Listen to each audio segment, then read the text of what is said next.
다들 병이라도 걸린 걸까요? 왜 중국인들이 전부 산소 호흡기를 끼고 있는 걸까요? 이 중국인들은 위장이라도 하려는 걸까요?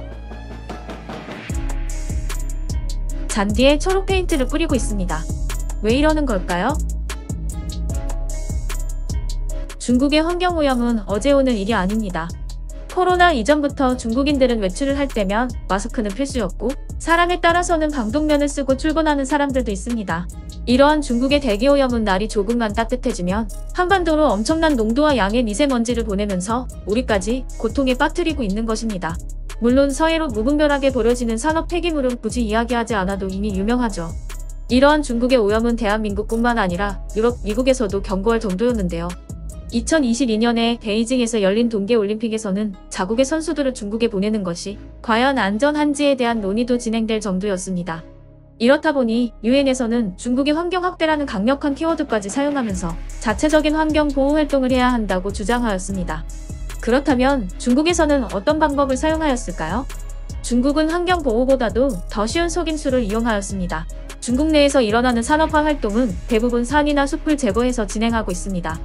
그리고 선진국에서는 중국의 이러한 행위를 위성사진을 통해 적발하고 있는데요. 중국 당국은 이러한 부분을 역으로 이용한 것입니다.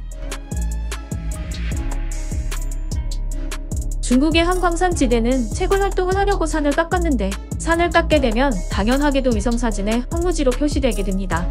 이 점을 피하고자 광산지대에 그물망을 덮고 그 위에 가짜 덩굴을 붙인 것입니다. 그물망 자체도 초록색인데 가짜 덩굴까지 붙이면 위성사진에서는 초록색으로 나오게 되는 것입니다.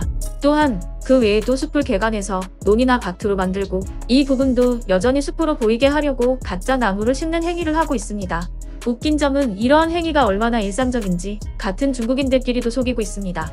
실제로 중국의 한 골프장은 산을 개간하고 환경가를 속이기 위해서 가짜 나무를 땅에 심어서 감시망을 피했습니다. 近日，云南昆明滇池东岸一高尔夫球场侵占滇池一级保护区，相关单位弄虚作假，将处置插入浅层表土冒充植树，被中央环保督察组现场打假，要求管委会书记单手拔树。滇池东岸将处置插入浅层表土冒充植树，虚假整改。4月14日，督察组现场检查时发现问题。 실제로 현장에 출동한 단속반이 가짜 나무를 한 손으로 쉽게 뽑아듭니다. 하지만 이러한 방식보다 더 쉬운 방식이 있습니다. 바로 초록색으로 칠해버리는 것입니다. 미국이나 유럽에서는 잔디에 씨를 쉽게 뿌리기 위해서 이런 방식을 사용합니다. 하지만 지금 보여드리는 중국은 정말로 초록색 페인트를 뿌리고 있는 것입니다. 황무지의 흙에 초록색 페인트를 뿌려서 위성사진이나 항공사진으로 봤을 때 마치 나무가 심어져 있는 것처럼 보이게 하려는 것입니다.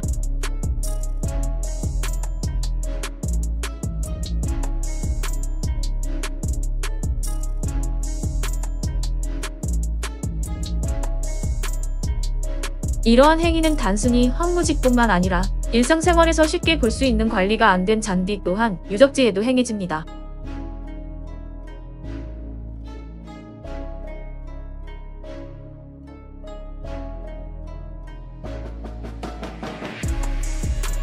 살수차까지 이용해서 광범위하게 초록색 페인트를 뿌리고 있습니다. 이 페인트는 빗물에 조금씩 지하수에 스며들기도 합니다. 그리고 페인트가 뿌려진 잔디는 이렇게 됩니다.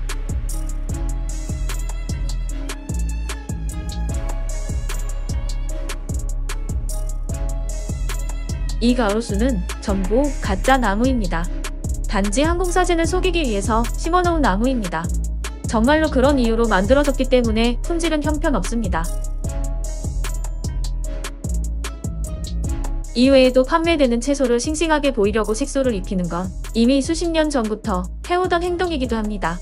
여기 이 대파는 휴지로 닦으면 색소가 묻어납니다.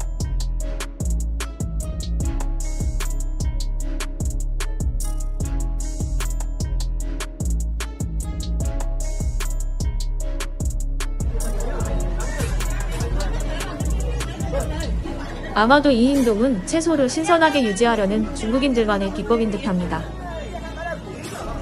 그리고 지금 보여드리는 이 영상이 도대체 무슨 장면인지 궁금해하실 텐데 돌을 이런 식으로 철로 된 막대기에 꽂아서 심어놓은 후 항공사진에서 마치 꽃이 심어진 것처럼 보인다는 것입니다. 그래서 돌꽃이라고 부르기도 합니다. 그 외에도 기름을 많이 사용하는 중국 음식 특성상 하수구에 기름을 많이 버리는 것은 이미 일상이 되었고, 그 하수구 기름을 다시 퍼다가 사용하는 건 저도 이미 여러 번 알려드린 정보입니다. 그렇다면 정작 중국인들은 자신들이 황당한 행동에 어떤 생각을 하고 있을까요? 저건 신종 돌꽃으로 매년 3월에 꽃이 피는데 물론 꽃이 피는 건 한 번도 본 적이 없습니다. 이 나라는 위생도 도덕도 없는 나라인가? 전 세계가 그들을 싫어하는 것도 당연하다. 그런 사람도 많고 그런 일이 많고 전국 어디에서나 흔히 볼 수 있는 일입니다. 많은 나무를 옮기면 죽게 되니 인력과 돈이 낭비되는 셈이다. 나무를 심고 끝나는 것이 아니라 유지기간이 있다는 것이 현실인데 나무가 죽어서 제거하고 구멍이 생기는 것보다는 낫다. 가짜 나무를 심는 것은 정상적인 것 같아요. 환경을 아름답게 가꾸는 것이니 괜찮습니다. 죽은 나무보다는 좋습니다. 비록 나무가 살아있지는 않지만 보기에는 멋있으니 괜찮다. 어쩌면 누군가가 저런 방에서 머리를 감았을 수도 있습니다. 미국이 곧 개발도상국이 될 것이기 때문에 쓰레기들은 모두 미국으로 보내십시오. 안타깝게도 중국인만이 환경 보호에 대해 진지한 태도를 보이고 있습니다. 대부분의 나라는 그저 보호만을 외치는 것 같습니다. 중국이라는 나라는 왜곡되지 않았기 때문에 항상 세계와 조화를 이루지 못하고 있습니다. 하지만 가끔 중국인들이 한반도의 미세먼지가 자신들 때문에 일어난 게 아니라고 말하기도 합니다. 사실 이들이 이렇게 말하는 이유가 존재합니다. 그 이유는 중국인들이 많이 사는 대도시에는 심각한 대기질을 어느 정도 원상복구하기 위해서 도시에 이러한 차량이 계속해서 돌아다니고 있는데요. 중국인들은 이 차량을 무지개를 만드는 차량이라면서 자화자찬하지만 현실은 공기 중에 미세먼지에 수분을 더해 오염된 대기를 어느 정도 완화하는 모습입니다. 물론 물기가 마르면 다시 대기질이 안 좋아지겠지만 자신들이 거주하고 있는 도시에서 이러한 차량 때문에 대기질이 잠깐 좋아지는 것만 본 중국인이라면 왜 우리가 사는 도시는 깨끗한데 한국인들은 중국 탓만 하냐라는 말을 하는 것입니다.